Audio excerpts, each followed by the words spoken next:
Hello viewers, আসসালামু আলাইকুম। সাকিব আল হাসান শান্ত brand new ভিডিওতে আপনাদের স্বাগতম। আজকের ভিডিওতে আমি আপনাদেরকে দেখাতে যাচ্ছি মিনি রিচার্জেবল স্ক্রুড্রাইভার। দেখতে পাচ্ছেন, এটা একটা মিনি রিচার্জেবল স্ক্রুড্রাইভার। আমি এটা অনলাইন থেকে কিনেছিলাম। তো সেটা কিভাবে অ্যাসেম্বলি করা হয়েছে, ভিতরে কি ব্যাটারি দিয়েছে, কি মোটর দিয়ে করা হয়েছে দেখতে পাচ্ছেন। এটা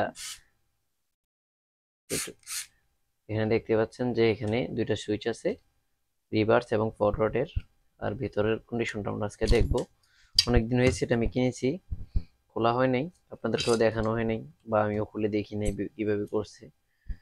তো আজকে আমি ভাবলাম একটু পরিষ্কার করব, সেক্ষেত্রে একটা ভিডিও বানিয়ে নিই, আপনাদেরকেও দেখালাম এবং কি আমি নিজেও দেখলাম জিনিসটা। সেক্ষেত্রে খুললাম, খুলে আমি ভাবতেছিলাম একটু পরিষ্কার করি। মাঝে মধ্যে সুইচটা একটু আটকে যেত, সেই কারণে আজকে খোলা, পরিষ্কার করব। পরিষ্কার করবো।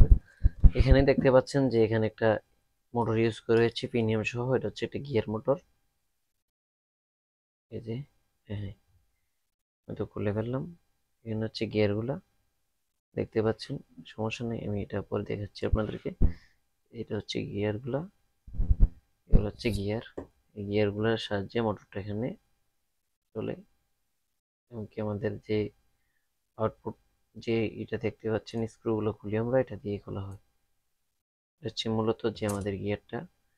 সেম আমি যদি দেখাই তাহলে এগুলো এইভাবেই কাজ করে। নিচে হয়তো বা আরো কিছু গিয়ার আছে খোলার,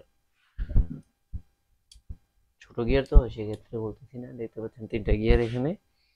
তো এখানে তিনটে গিয়ারের একটা লক আছে। এখানে হচ্ছে লক, লকের পরে হচ্ছে এখানে যে আরেকটা গিয়ার, গিয়ারের যে পিনিয়ন গুলা হয়তো এখনো লাগেনি। যাক,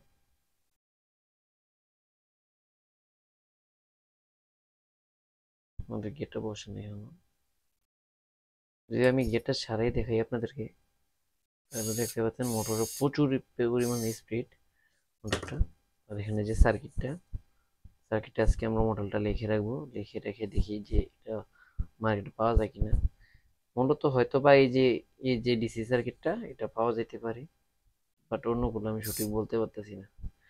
মোটরের যদি স্পিডটা দেখাই তাহলে আপনারা বুঝবেন যে কি পরিমাণ স্পিডে ঘুরতেছে মোটরটা।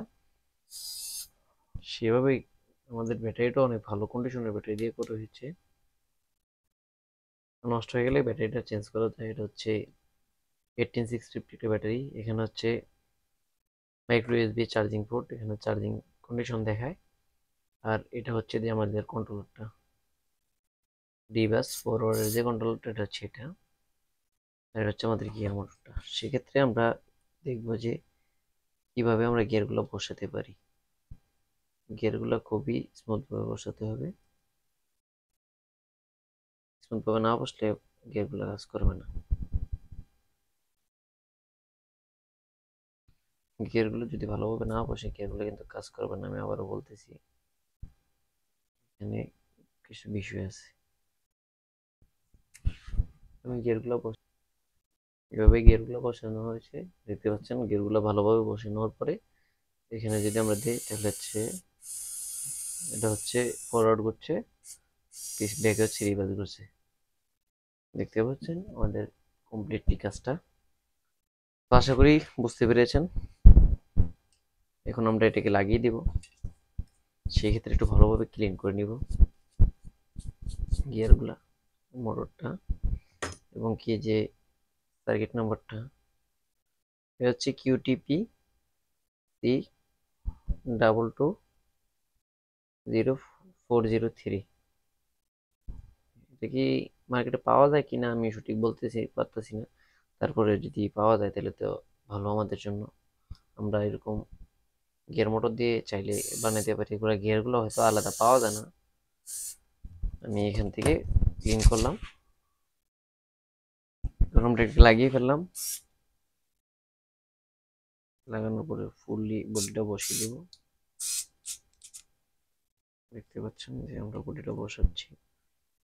বসানোর পরে এখানে সম্পূর্ণটা লাগিয়ে দেব।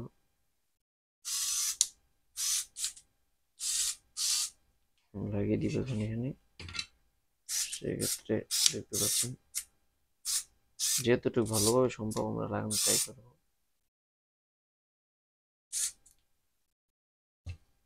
এখানে একটু ঝামেলা করতেছে, সেক্ষেত্রে ভালোভাবে এটা লাগানো ট্রাই করতেছি আমি। ভালোভাবে না লাগলে এটা উঠে চলে আসবে।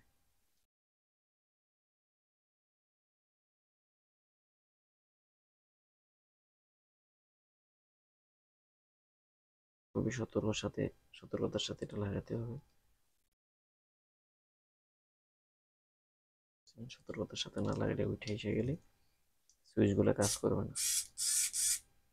লাগিয়ে দিলাম, লাগানোর পরে এখানে আমরা বক্সটা বসাবো।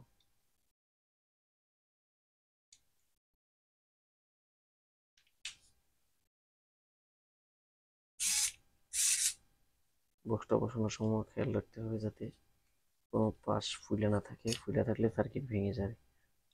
সেক্ষেত্রে আমরা সার্কিটটাও ভালোভাবে চেক দিয়ে নিয়ে বসানোর ট্রাই করতেছি।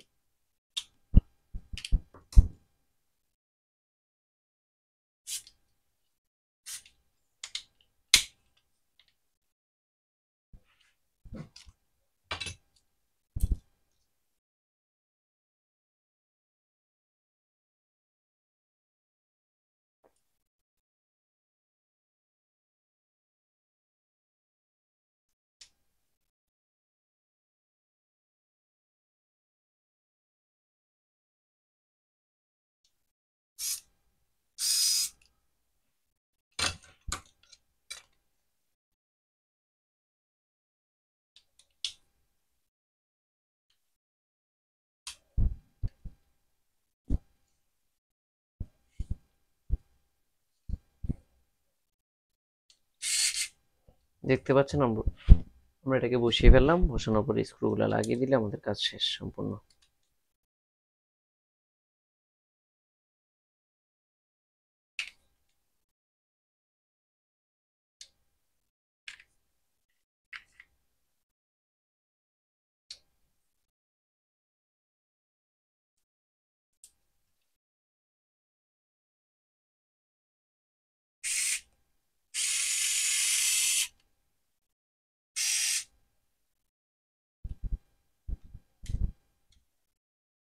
দেখতে পাচ্ছেন আমরা সম্পূর্ণ লাগিয়ে ফেললাম।